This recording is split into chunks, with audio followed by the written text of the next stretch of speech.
Hey everyone, welcome back for another deep dive. We've got a really fascinating topic lined up for you today. Yeah, this one's really got the gears turning. I'm excited to dig in. We're going deep into the world of Christian thought, specifically how different branches view this whole idea of spiritual mediation and salvation.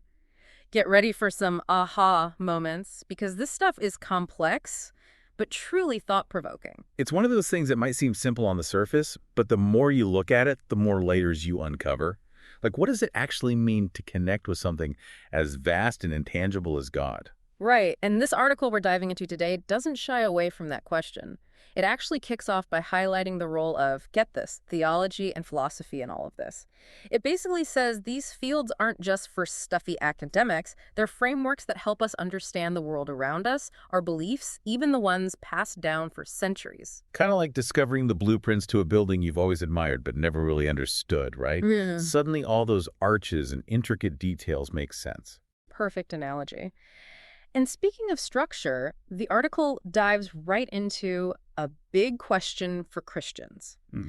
How does a God who's pure spirit, totally beyond our physical realm, actually interact with his creation? It points at this really interesting dynamic. God the Father is intangible, yet Christians connect with him through Jesus. And that, my friend, is where this whole concept of mediation comes into play. Because through Christ, the article suggests humans can actually become more like God, Yeah. reflecting his image, maybe even acting in ways that defy the laws of nature as we know them. Okay, hold on. We're not just talking about peaceful meditation here, but actual tangible effects stemming from this connection. That's exactly what the article is suggesting. Remember that whole image and likeness thing, humans being created in the image of God? Right. The Yeah. article argues that this image, while maybe a bit tarnished from, the whole fall from grace thing, Yeah. it's not completely gone. So it's like our mirror to the divine got a little dusty, but it's still there waiting to be polished up. Nailed it. And through Christ, we can restore that image, get back into alignment with that blueprint, so to speak. And here's where it gets even juicier. This connection with Christ is also seen as the bridge to interacting with the saints. Ah, okay. See, no, this is something I've always been curious about. So when someone venerates a saint, they're not actually worshiping the saint themselves, right? Exactly. The article makes a clear distinction between the two. Veneration in this context is about recognizing and honoring the reflection of Christ within that saint. In fact, the article argues disrespecting a saint is almost like disrespecting the very image of God they embody. Wow, I never thought about it like that. It's like a chain of connection in a way, from God to Jesus to the saints to us. Exactly. And the way that connection plays out, well, that's where things get really interesting. Because even within Christianity, you have different interpretations of how this all works, especially when it comes to how God interacts with us. And this is where the article takes a turn into some fascinating differences within the faith itself. Oh, I love when we get into those little nuances. So we're talking denominations, different branches of Christianity. Like what? Spill the tea. You got it. We're about to delve into the distinct views of Catholics and Orthodox Christians and how they each understand the way God's grace is bestowed upon us. And let me tell you, at the heart of this difference is a pretty significant figure, Mary, the mother of Jesus. Okay, Mary's about to become a major player in our deep dive. I'm here for it. Get ready, because understanding how Catholics and Orthodox Christians view Mary's role can unlock a whole new level of understanding about their beliefs. All right, so Mary, mother of Jesus, big deal in Christianity, obviously, but it sounds like we're about to see some different interpretations of her role. Absolutely. And the article really digs into how Catholics and Orthodox Christians view her, particularly when it comes to how she fits into this idea of God's grace reaching us. Okay, so let's start with the Catholic perspective. How do they see Mary? Think of Mary as like the ultimate spiritual Wi-Fi router. A spiritual Wi-Fi router. Okay, I kind of love it. All of God's blessings, all those good vibes, they flow through her to get to humanity. Catholics call her the mediatrix of all graces, which essentially means she's an active participant in our relationship with God, not just some historical figure. So not just a cool story, but an actual force in how God interacts with us. Exactly. And the article connects this back to the Immaculate Conception, which Catholics believe in. Right, Mary being conceived without sin. It's more than that, though. They see it as her being ontologically unique, like existing on a different level of being than even other saints. So extra holy. Way extra. Almost like a divine mother figure, eternally essential to God's plan. Now, Orthodox Christians, they deeply revere Mary too, but their view of how she became holy is different. Less about her being inherently different and more about her journey being an example. You got it. It all hinges on her saying yes to God, her agreeing to bear Jesus. For Orthodox Christians, that demonstrates the potential for human transformation through faith and obedience. So anyone can achieve that level of holiness, theoretically. In theory, yeah. The article highlights how, for Orthodox Christians, Mary's perfection was achieved through her actions, her free will, not a predetermined thing. And here's where it gets really interesting.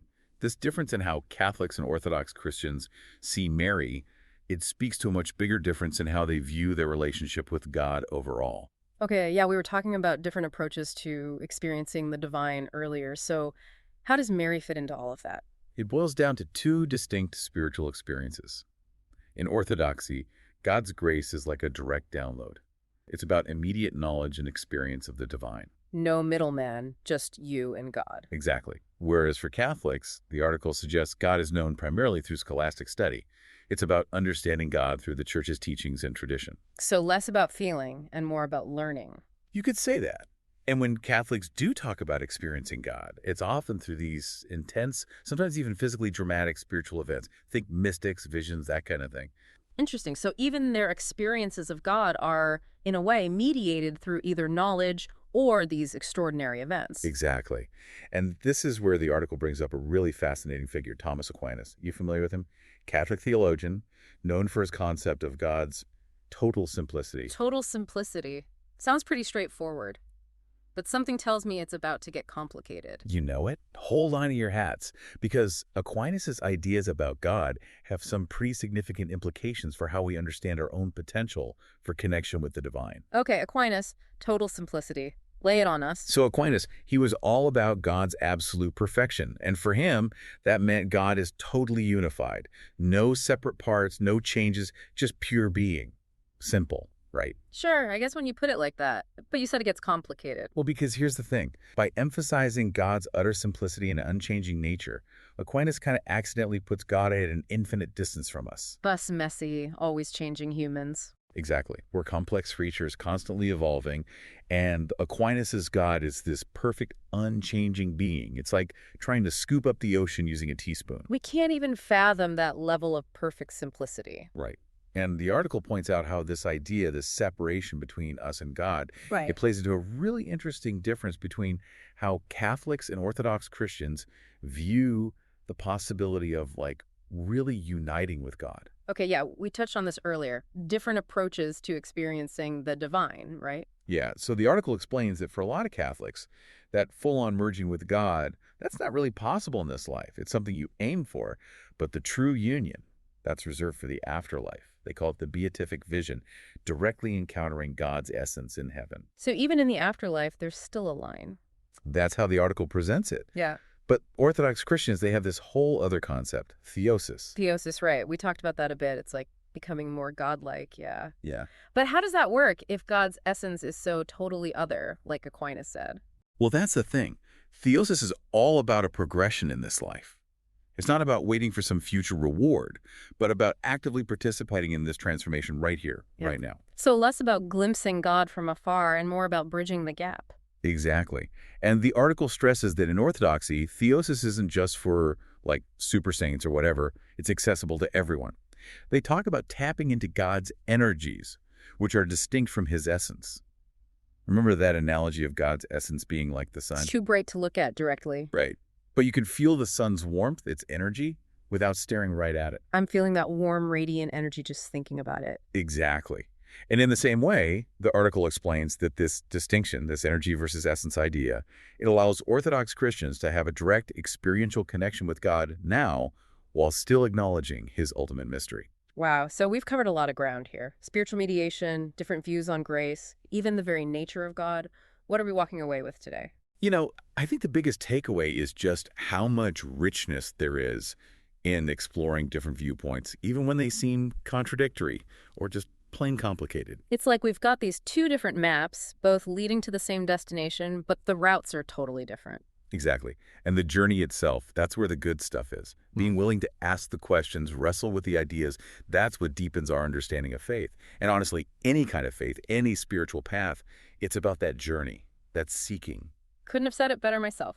So, for all you listeners out there, here's a final thought to chew on. What if these seemingly different views on Mary, on spiritual mediation, on connecting with God, what if they're all just different facets of the same big, beautiful, maybe even a little bit messy truth? Keep exploring, keep asking those questions, and we'll see you next time for another deep dive.